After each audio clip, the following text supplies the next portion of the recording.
Bonjour et bon réveil, bienvenue si vous nous rejoignez sur E24. Voici la suite, votre journal du matin. On en vient à la visite du vice-président américain Joe Biden en Turquie. Il s'est rangé hier aux côtés d'Ankara dans sa guerre contre les rebelles kurdes, mais il a publiquement tué les divergences entre les États-Unis et la Turquie sur la lutte anti-djihadiste et le respect des libertés en Turquie. Océane Nicole.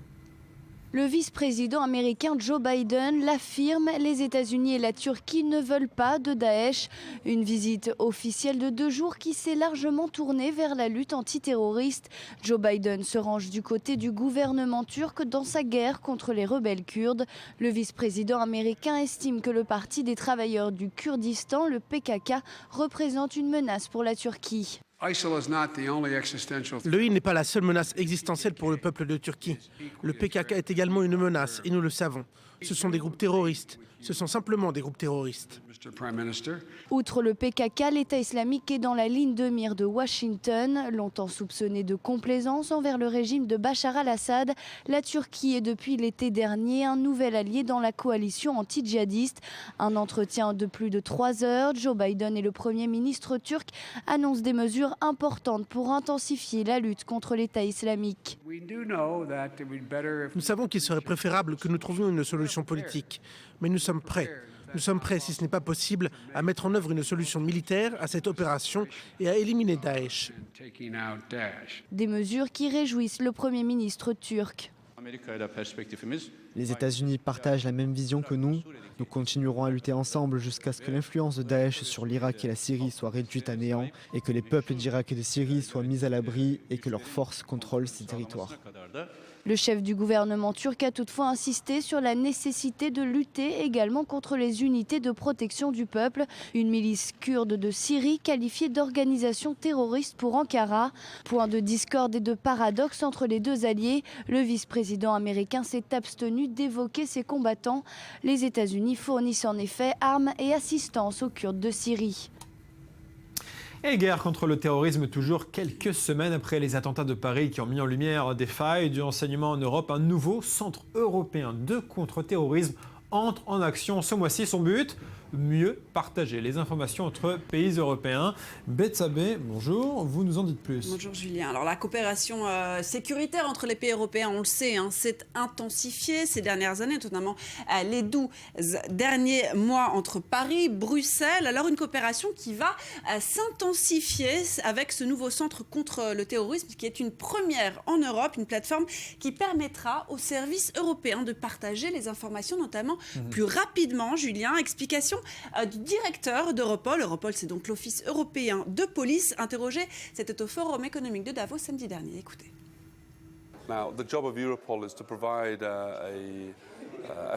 Le travail d'Europol, c'est de fournir une plateforme pour accélérer ce type de coopération, pour la rendre plus efficace, et nous mettons en place ce mois-ci un nouveau centre européen de contre-terrorisme à Europol pour fournir aux services français, belges et à leurs homologues à travers l'Europe la plateforme dont ils ont besoin pour partager plus rapidement les informations et frapper les groupes terroristes qui sont actifs.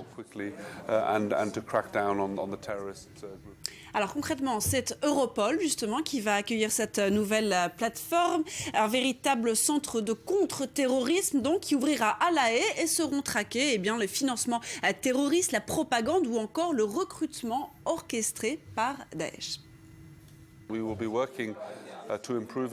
Nous allons travailler pour améliorer le partage de renseignements, pour accroître nos capacités à traquer les financements terroristes, par exemple les financements d'armes à feu, et également pour mieux surveiller la façon dont Daesh et d'autres groupes abusent d'Internet et des réseaux sociaux, en particulier à des fins de propagande et de recrutement.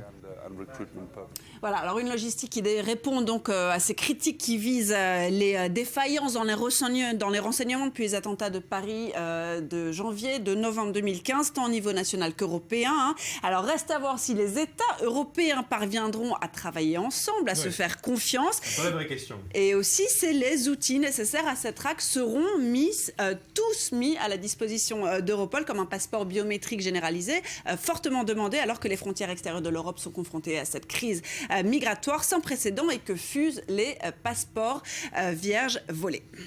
Beaucoup de questions en suspens toujours. Merci beaucoup en tout cas. Sacré défi du terrorisme pour l'Europe. Merci beaucoup. Betsabé, tout de suite l'information en bref et en images.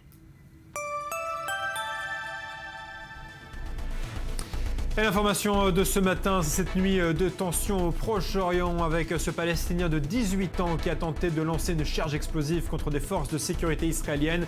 La charge a explosé trop tôt et le Palestinien a été tué sur le coup. Quelques 2000 personnes ont manifesté hier après-midi en France à Calais pour exprimer leur solidarité avec les migrants et pour réclamer, je cite, des conditions d'accueil dignes. Un mot de sport, le Français Tsonga a été éliminé par le Japonais Kei Nishikori en 8e de finale de l'Open d'Australie en 3-7, 6-4, 6-2, 6-4. C'était cette nuit à Melbourne.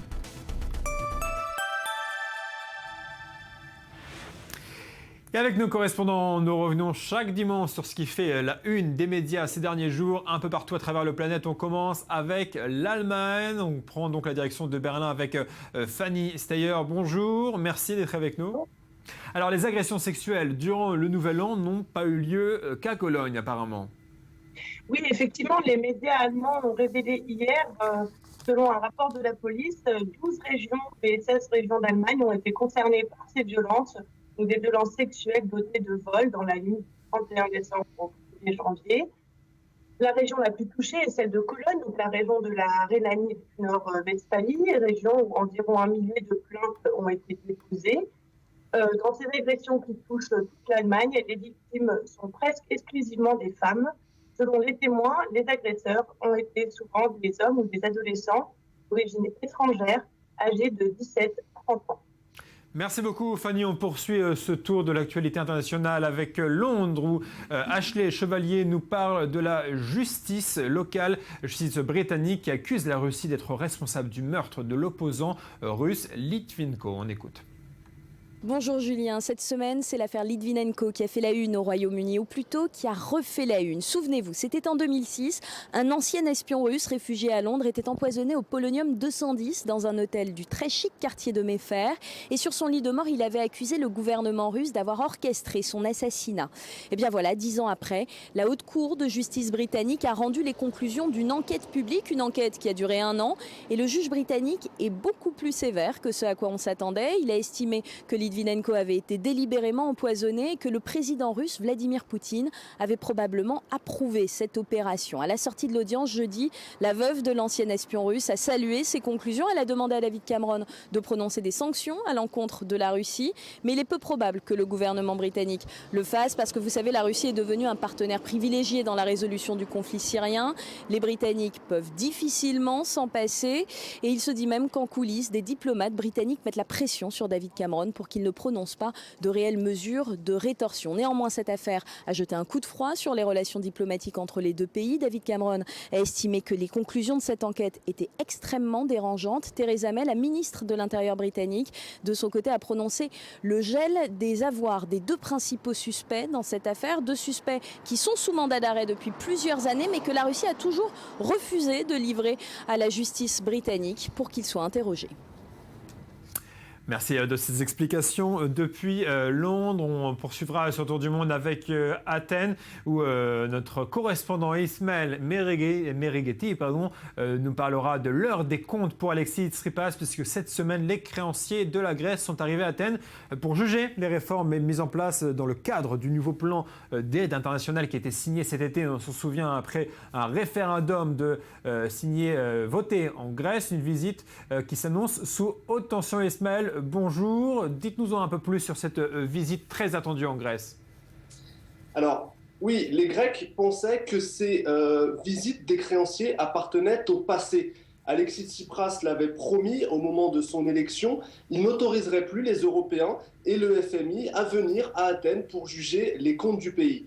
Seulement voilà, en 1 an, il y a eu ce long bras de fer avec Bruxelles pour tenter de trouver une solution à la crise grecque qui a débouché sur un nouveau plan de rigueur cet été. Le pays est reparti dans un cycle réforme d'austérité contre argent frais, et donc pas d'autre choix pour Alexis Tsipras que d'accepter, même à contre-cœur, la visite de ses créanciers. Cette visite, vous l'avez dit, est à haut risque. Tous les comptes vont être épluchés, on va évaluer les réformes mises en place, et du succès de cette revue dépendra le déblocage de nouveaux prêts à la Grèce. Or, le temps presse, d'une part parce que le pays est pris à la gorge, il va devoir faire face à d'importants remboursements dans les semaines à venir, et d'autre part parce que cette revue est un préalable à une éventuelle renégociation de la dette, et ça c'est capital politiquement pour Alexis Tsipras.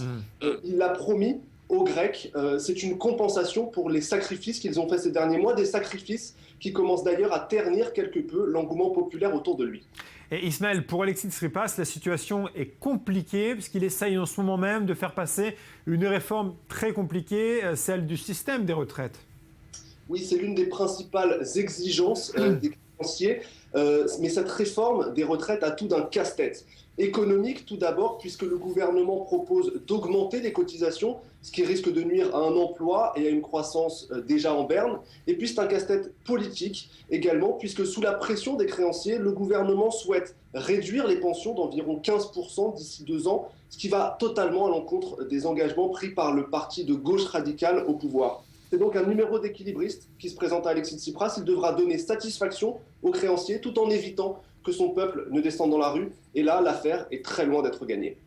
Merci beaucoup Ismaël. Voilà donc pour ce tour de l'actualité de nos correspondants, comme chaque dimanche matin dans le journal dit 24 News. On continue de parler de l'actualité politique européenne avec le blocage politique en Espagne qui est loin de se terminer parce que faute de majorité, Mariano Rajoy a renoncé à former un gouvernement. C'était vendredi. Ce samedi, ce sont les socialistes qui ont refusé de négocier avec Podemos. Ils accusent le parti de la gauche radicale d'avoir posé des conditions dignes du chantage. Les explications d'Océane Nicole. L'Espagne est toujours sans gouvernement. Plus d'un mois après les élections du 20 décembre, le Premier ministre Mariano Rajoy rend son tablier. Il renonce à se présenter à la présidence du gouvernement, mais il maintient sa candidature. Le conservateur ne souhaite pas essuyer un échec au Parlement. Je ne cherche ni chercherai pas de soutien parmi ceux qui n'acceptent pas la souveraineté nationale, ni parmi ceux qui pensent que les Espagnols ne sont pas égaux. Je ne cherche pas de soutien parmi ceux qui exhibent des mesures économiques propres aux radicaux et aux extrémistes qui peuvent ruiner le pays. Le parti anti-austérité Podemos a tenté de séduire les socialistes, mais le dirigeant Pedro Sánchez refuse leur exigence pour former un gouvernement. Le parti socialiste indique qu'il maintient le dialogue avec toutes les forces politiques pour évaluer la situation, notamment avec le parti libéral de Ciudadanos. Pour Mariano Rajoy, ces alliances et tactiques politiques n'ont rien de bon pour l'Espagne. Pour être le chef du gouvernement d'Espagne, il ne suffit pas de s'humilier et de s'hypothéquer. Nous avons besoin d'un chef avec de la dignité. La situation politique espagnole semble donc dans une impasse. Le roi Felipe d'Espagne s'entretiendra cette semaine avec les dirigeants des partis représentés au Parlement. Si avant le 20 février prochain, aucun gouvernement n'est formé, de nouvelles élections devront être organisées. On parle à présent des élections américaines. Donald Trump a peu de choses en commun avec les évangélistes, mais le milliardaire républicain qui se disait encore récemment en faveur de l'avortement reporte de plus en plus de voix en courtisant ce groupe décisif à l'approche des primaires dans l'Iowa. Les explications. Accueil chaleureux pour Donald Trump dans cette université chrétienne de Virginie. Le candidat à la primaire républicaine est venu courtiser ses jeunes électeurs. Un vote qui compte. Les évangélistes constitueraient plus de 50% de l'électorat républicain pour les primaires. À 2 semaines du premier vote dans l'Iowa, Trump se positionne en défenseur des valeurs religieuses. Je suis protestant et fier de l'être. Presbytère pour être précis, mais j'en suis très fier, très fier. Nous allons défendre la chrétienté et j'ai le droit de le dire. Je n'ai pas l'obligation d'être politiquement correct. Nous allons la protéger. La Liberty University de Lynchburg est un bastion historique de l'évangélisme américain. Et même si Trump est plutôt connu pour sa fortune et son caractère sulfureux, ici, beaucoup affirment se reconnaître en lui. Nos vies sont basées sur les principes de la Bible. Alors c'est important pour nous d'être représentés par quelqu'un qui croit aux mêmes valeurs. Il est possible qu'il y ait de meilleurs candidats, mais nous avons besoin de Trump pour battre ceux qui n'ont pas en tête les meilleurs intérêts chrétiens. Trump caracole en tête des intentions de vote chez les évangélistes avec 42%. Le très conservateur Ted Cruz, sénateur du Texas, est loin derrière avec seulement 25%. Mais pour certains électeurs, la méfiance reste encore de mise. Je trouve le discours de Trump un peu inquiétant. Il dit beaucoup de choses qui me parlent en tant qu'évangéliste, mais je ne suis pas convaincu que ça dépasse le jargon politique. Dans l'Iowa, la course reste serrée entre les deux candidats. Mais pour Donald Trump, l'appui des conservateurs chrétiens pourrait être décisif lors de la primaire le 1er février prochain. C'est la fin de cette deuxième partie du journal du matin. Vous retrouvez tout de suite Eleanor Veil pour un point complet avec l'actualité du jour. Je vous retrouverai tout de suite après pour la suite de votre matinale sur E24. Restez avec nous. On parlera notamment du forum économique de Davos qui s'est achevé sur un bilan plutôt positif. A tout de suite.